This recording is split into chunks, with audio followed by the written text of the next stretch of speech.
Qaaja maange. Sedang gadaran tim taale. Ijoollee kosoo ta'e immoo na tobboommata. Daa'imni maal jedhee irra dhageesseti. Erga dulluma keessa harkana balleessuu barbaadde. Abbaa gammee maal? Abbaa kee. Yoo.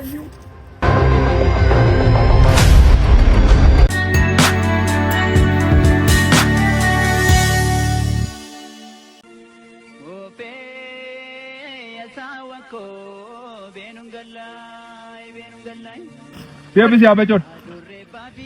Harkaan jireenya kaa sira sobulee baattee hin deemtu. Maanni abbaa maaf akkas jettaati? Horiyoomni immoo horii ennoo beeka. Doosii as jirtaay? Maal eessan nagare? Amma ofuma akkitti dhugatti fiigaa ooltee dhufta. Waan tokko arwaan waa baay'isa qabdaa mati. Maali abbaa yeroo hojiin jiru hojii nan hojjedha. Yeroo hojiin hin jirre eessa oolte akkanumatti jooraa oolte naan jettu maal laa qopheessitanii ana. Hojjette baay'ee. Horii biraa yoo ta'e horii biraa ositu dhaabbadhu naan jedha yeroo hundumaayyuu. Haasaan kee nama hojiiti. Itun tokko naasa shan ji'a haasa'u tan dandeessisa. Isa hin dandeesse tokko isa hojjette gaarii ture. Abba amma isa dhiisaame waa'ee ankoofan kee manumatti akka barbaadde na loli namni akka nageenyeesi. Amma waa'ee isaa miti abba.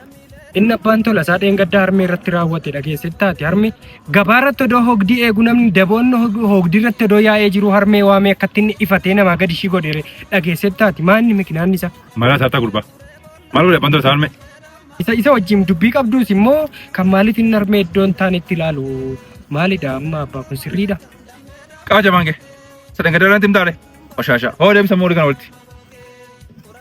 Abba akkasii miti maal harmeen gaafatiin abbaan sitti maal jira maal kanaan dura walirraa qabdu isin maalin godhan jedhee nama maal maalin godhan amma harmeen immoo yoo gaafatee immoo galee immoo ani eessatti hin galan jedhee mana amma kana ijoollee hin galu manichatti hin galu warra.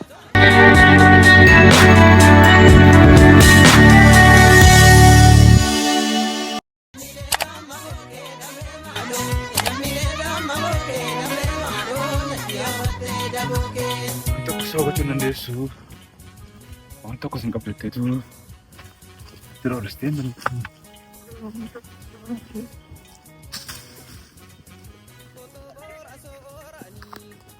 Ada gamme?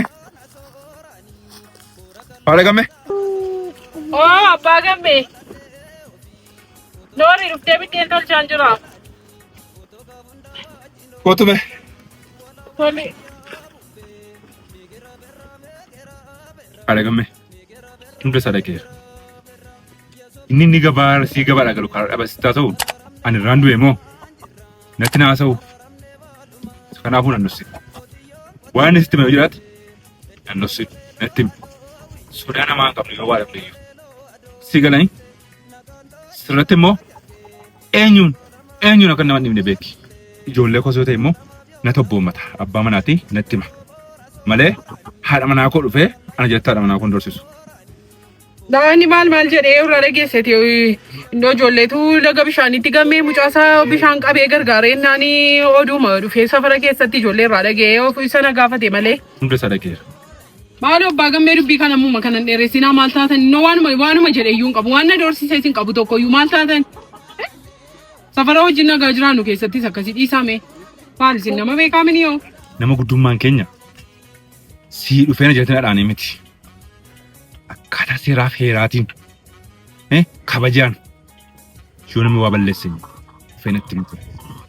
Kanaafuu anis akka namni dhufetti nan gaggeessa. Isa kana xaaxaan qabaati. Tole. Erga dulluma keessa harkana balleessuu barbaadde. Abbaa gammee maal taati kottuu deebii namicha lana abbaa gammee ammoo kan dubbii ana qabu kan umurii malee ijaarsa kana harka sababu. Maal taatee giifti koo horiin deeffachuu dhaqaaroo? Akkasiin jettuu rees lammoonna takka nama duula dhaquutti utaalaa kaati. Akka goota ammoo sin goggodha. Na dhuguma waama gochuu deemtan se'e silayyuu.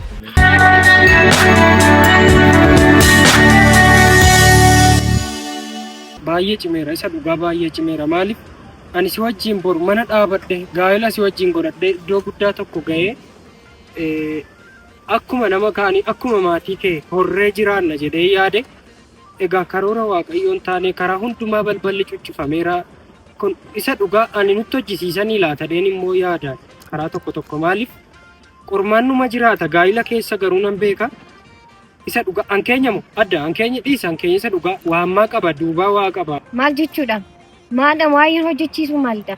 Moo gargar baanachaa jirtaati yaaddeetta? Waa'ee gargar ba'uu miti waan ati hubachuu qabdu anaaf haadha ko haa ta'u ati haadha manaa kooti nattaanta haadha manaa ofii namatti aante abbaa manaa ofiitti aanti dhugaa garuu haadha ofiitti gaafa roorrisan haadha gaafa rakkoo haadha ishee abiddarra dhaabattee ni guddiste ishee gammoojjii meeqa baatee ni guddiste suntu na yaaddeessaana isa dhugaa kaba maalis sidhos kaa'ani abbaan kee kabaja haadha koorraa mulqisiin jechaan jiraamanni isa dhugaa eeggadde hoogdii keessatti nama 20 ol ta'u gaafa isaan midhaan dhahachaa jiran gabaarraa odoo galtu kottas dubartiin nana jedheeni waan meeqa jedheen abbaan kee natti dhaga'ama jaalalli kee immoo natti hafuu wayya malee anaan isa dhugaa kabaja haadha kiyyaan barbaadaan isa dhugaa shumburee natti hin qabaminatti isa dhugaa hin barbaadu siin jedhe manni isa dhugaa waan baay'ee natti dhaga'ame amma abbaa koo sobeen dhufeen amma garan itti galuun beekon eessattan gala mana kamiin gore maal ta'uu moosi fudhee badu'anii walaa fixanii. Harmee kee maal godhe abbaan kun? Kabaja ishee irraa fuudhetuma lafa kaa'e abbaan kee isa dhugaa garuu dhiifama naa godhi soddaatti holinaa sa'anii sirrii miti abbaan kee. Of sirreessuu qaba isa dhugaa maaliif abbaan koo eessatti nagasha isa jedhu yaade mamman eessatti nagasha garamitti immoo nagasha maaloo eessa lixaa shumburee maaliif callistaati waan meeqan sobee dhufe mamman. Aanni gamme amala abbaa koo beektu maaliif akkas taata? Waan akkana qabbaneessa adaraa qabbaneessi qe'ee kanatti wal fixu gamme abbaa kee. Wayyoo.